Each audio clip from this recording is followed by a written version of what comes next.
Hello learners, today we will discuss about significance of lesson planning. We start with definition of Harry Wong. According to him, the greater the structure of a lesson and the more precise the directions on what is to be accomplished, the higher the achievement rate.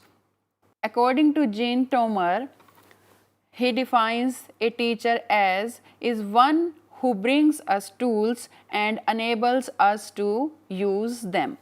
It means a teacher helps us in every field and gives us tools that enables us to use them.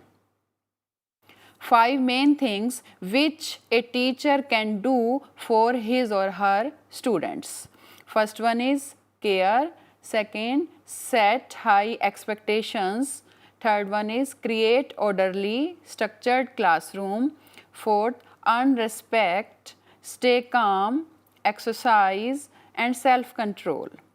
A teacher can treat each student with courtesy and respect.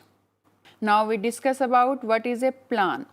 A plan is typically a list of steps with timings and resources used to achieve an objective to do something. It is commonly understood as a temporal set of intended actions through which one expects to achieve a goal. If we plan something, then it helps us in every field. In our class, we should enable to answer each and every question of student. And why is it important to plan? Why we plan? Because planning helps you to reduce uncertainty or panic and gives you confidence and clarity.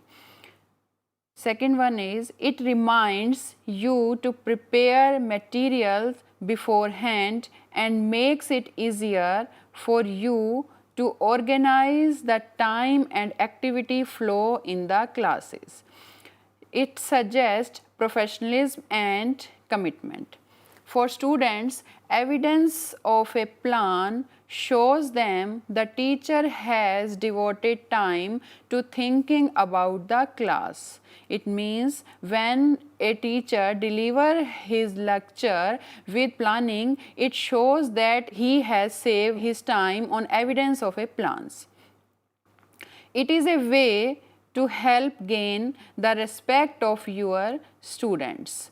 Planning ensures that the class you are teaching gets a balanced mixture of different materials, content and interaction types. Planning helps you to develop a personal style. When we plan a lesson, then we can deliver our lesson in our own personal style. Now we discuss about what is a lesson plan. A lesson plan is a guide which helps execute a mission that is to be accomplished in the classroom with the children. When we discuss about our plan or we make our plan, we think about the things what I am teaching, how will I teach and why I am teaching. A lesson plan can also be defined as a creative process which provides a framework for the purposeful learning. It's the framework for the lesson. It is the map to follow during class. Before we plan everything, we think about our class, and lesson plan is the map to follow during class. It is the product of thoughts about the class to give and what is hoped to achieve. Why we lesson planning? Research has shown that student learning is correlated to teacher planning. One major explanation is that when a plan is ready, teacher can focus on its implementation. It means when there is a plan in the hands of teacher, then teacher easily focus on its implementations. When teacher do not have to think so much about what they need to do next, they are able to focus on other parts of the lesson. It means when we have plan in our hands, the teacher easily focus on their topic, on their subject matters. In short, we can say that when a plan is prepared, the teacher's cognitive load is less and they can pay more attention to other aspects of learning process. By this, we can enhance our learning of the students. Lesson plan comfortably aligns classrooms instructions with the curriculum, goals and objectives. Lesson plan also shapes how and what students makes. This helps influence positive attitudes of students toward learning. Lesson plan serves as a checklist that guides teacher to be systematic in the delivery of their lessons. Lesson plan serves as a historical document of what the teacher did in the class. The teacher is able to look back, organize and update his lesson future usage. Now we come on the topic significance of having lesson planning. First of all, we discuss a planned lesson is just better. Not all planned lessons are fabulous and not all unplanned lessons are a disaster. But even a bad lessons will be less bad planned. And even a great lesson can be greater with a plan. If you are good at teaching unplanned lessons, you will be even better at teaching with a plan. It means if we plan a lesson, we can deliver it very easily and very effectively. There are several reasons why a planned lessons is better. One of them is that having a lesson plan helps you to maintain focus. If we have lesson plan in our hand, then we can easily focus on that main content. With a classroom full of children with their short attention spans and their natural desire to disrupt anything and everything, it is very easy for a lesson to be sidetracked or decided completely. And the best way for you, the teacher, to steer the lesson back on course. A lesson plan keeps you on track and keeps the kids on track, but it also helps outside the context of the lesson itself. Lesson planning lets you track progress and problems. With planning, we can track problems and progress also. With planned lessons, you have the actual paperwork of everything you have taught, so you can refer back to it later. It means when we have lesson plan in our hand, we have the actual paperwork of everything and we can refer again it back if needed. Each lesson plan sets a discrete, achievable goal teaching and the target language for the lesson that you can aim for during the presentation phases and judge the success of during the production phases of the lesson.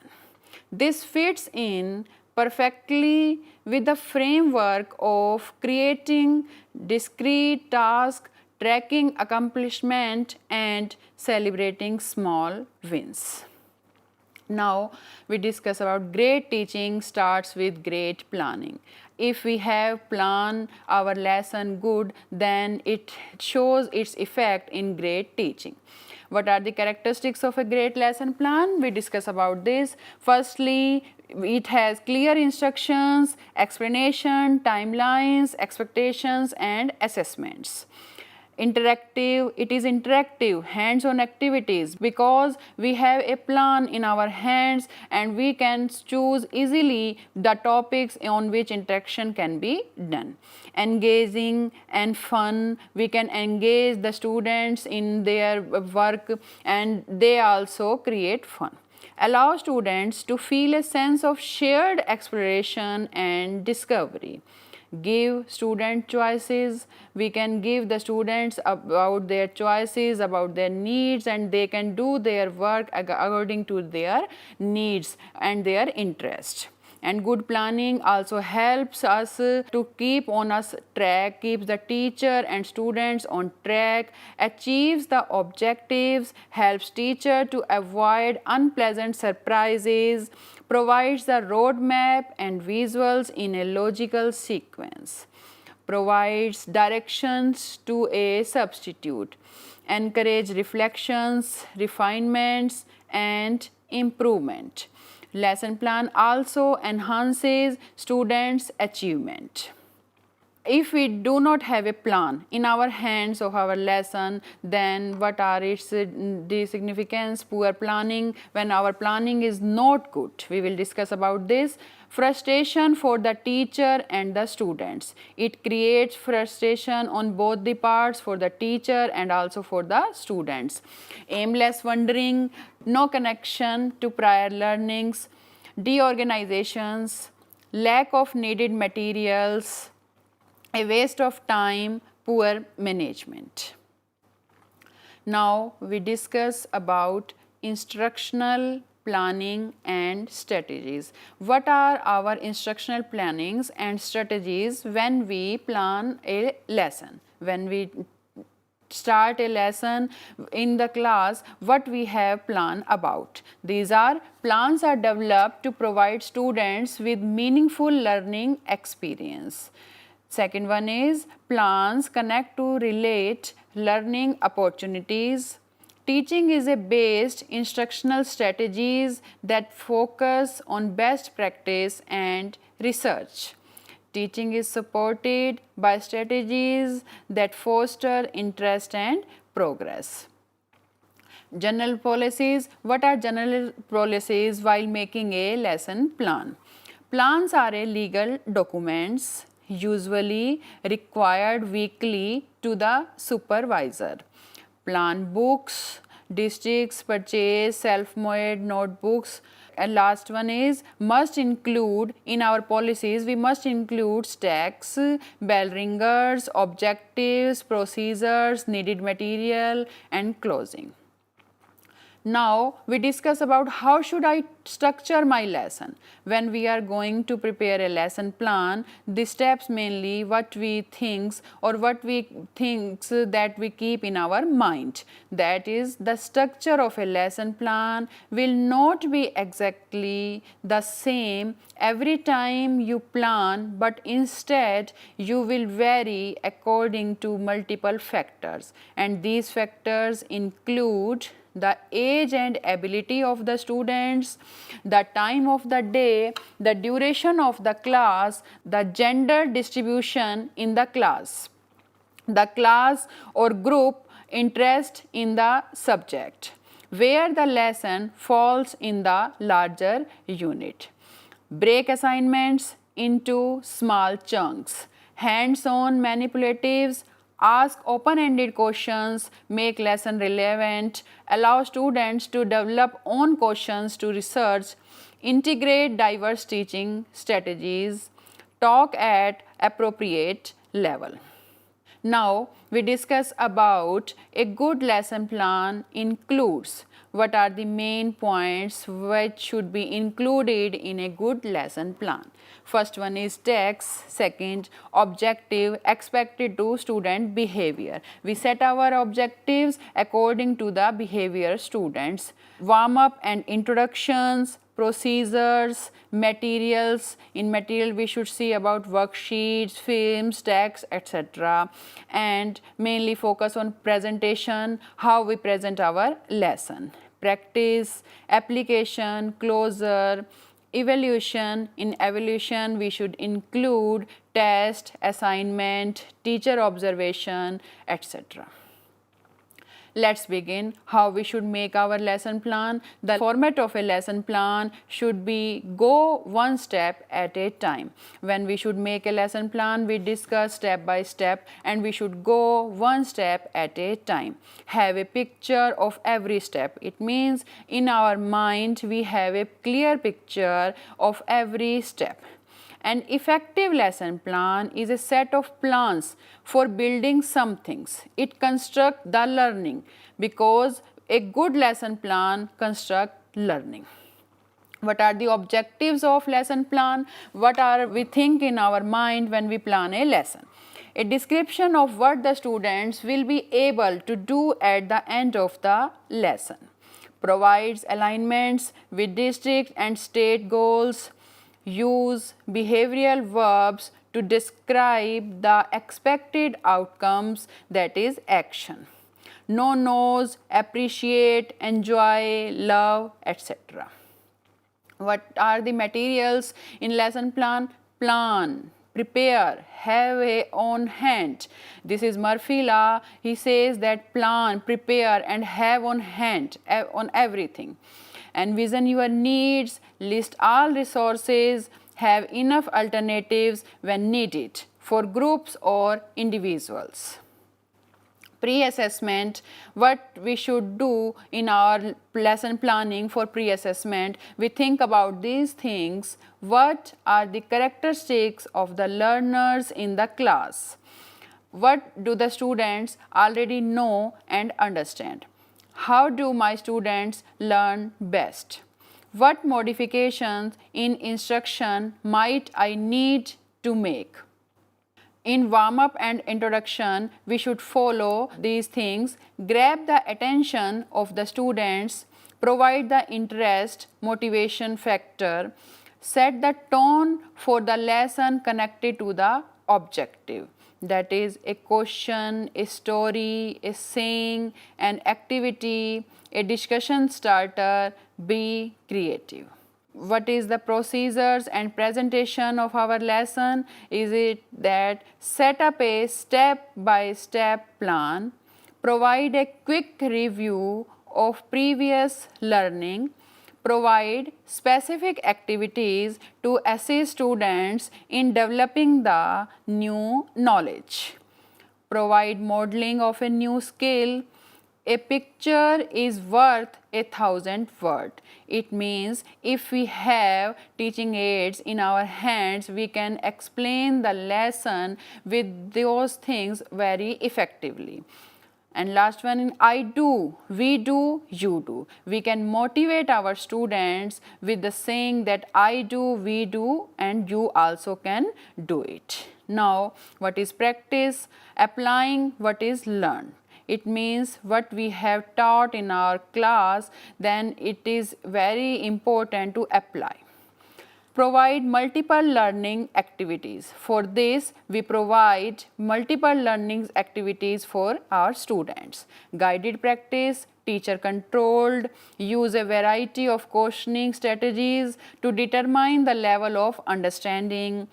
Journalism, conferencing, independent practice. Practice may be differentiated, build on success.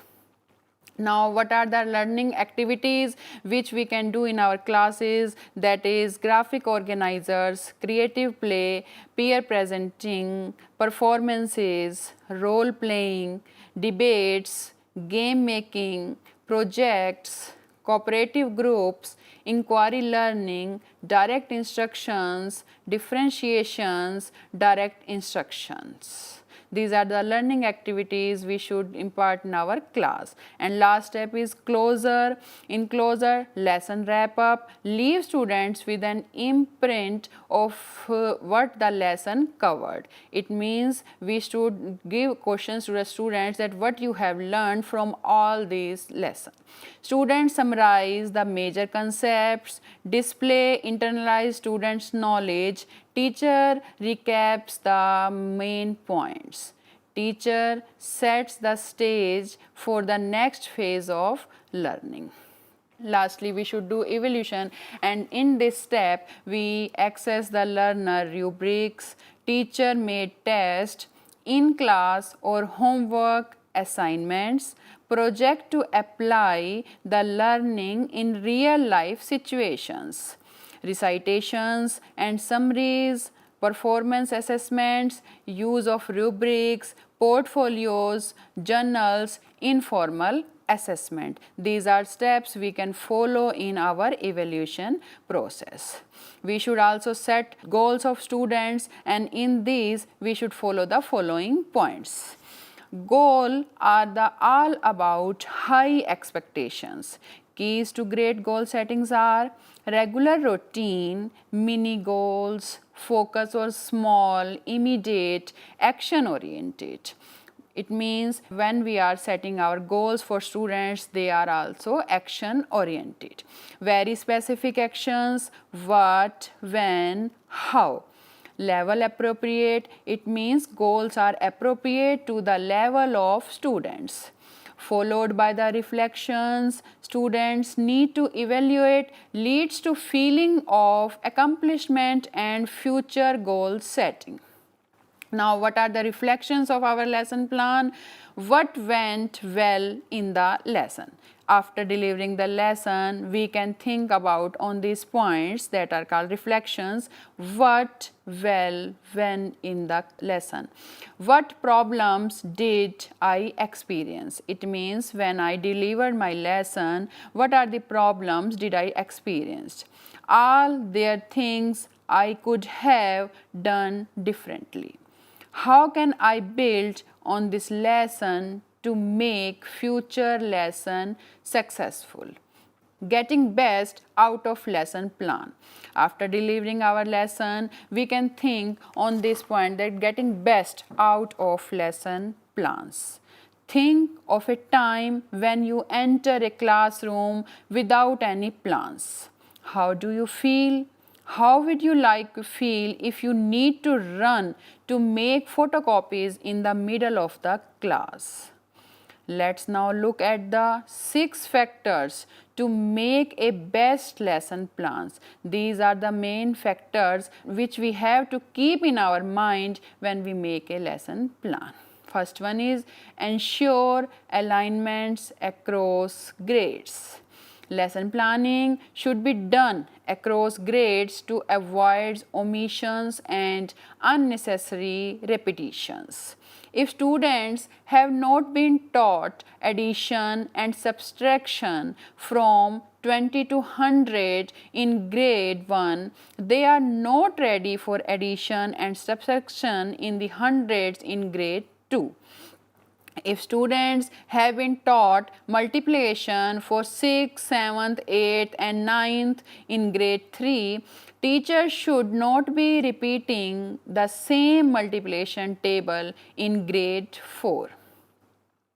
There is a difference between revision after the summer break and spending weeks on the topic as though the students have not done this before. Yet, quite often, we see either omission or overlaps across grades.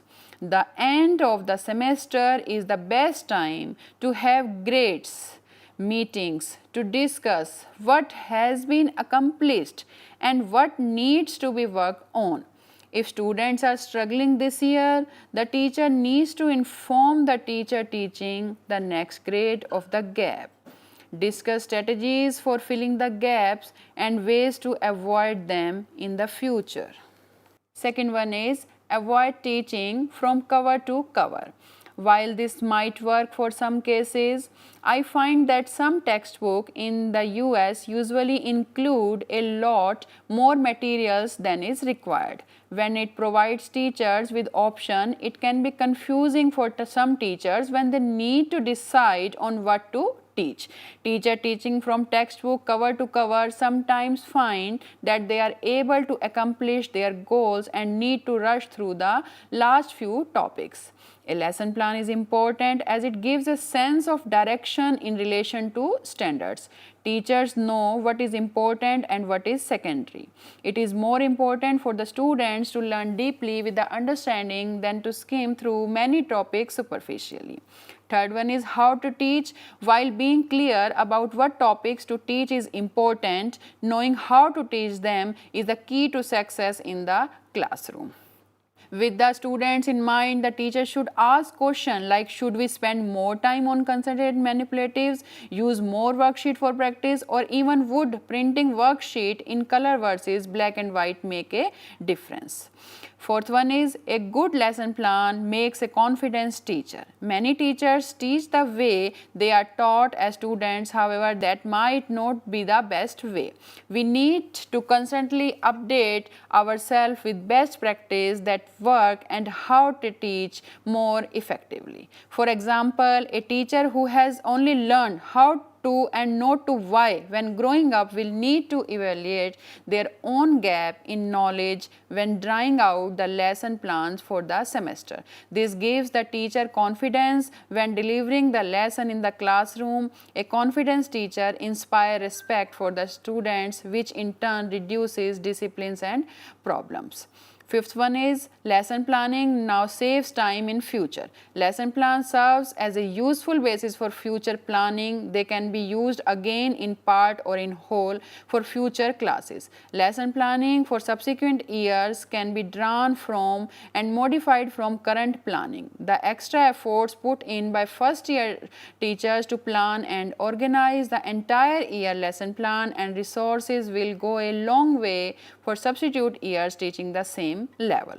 And the last one is handing over the professional performance. A clear lesson plan can be used by substitute teacher, ensuring that the time is used productively.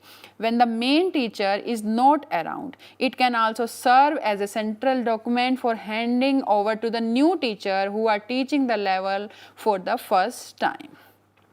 In addition, lesson plan along with the other materials can also be used to support annual performance evaluation. Teachers applying for a new job can also submit samples of their lesson plan to show their content, understanding and organizational skill. In last, we should conclude with there are many important benefits of having a clear and organized lesson plan. Good planning allows for more effective teaching and learning. However, many things can happen in class and it is important for teachers to adopt their plans to respond to the students' need. We can end with our topic it's by saying James Clear says, prepare thoroughly, but in class, teach the learner, not the plan. So learner, we will meet you in our next lecture. Till then, thank you.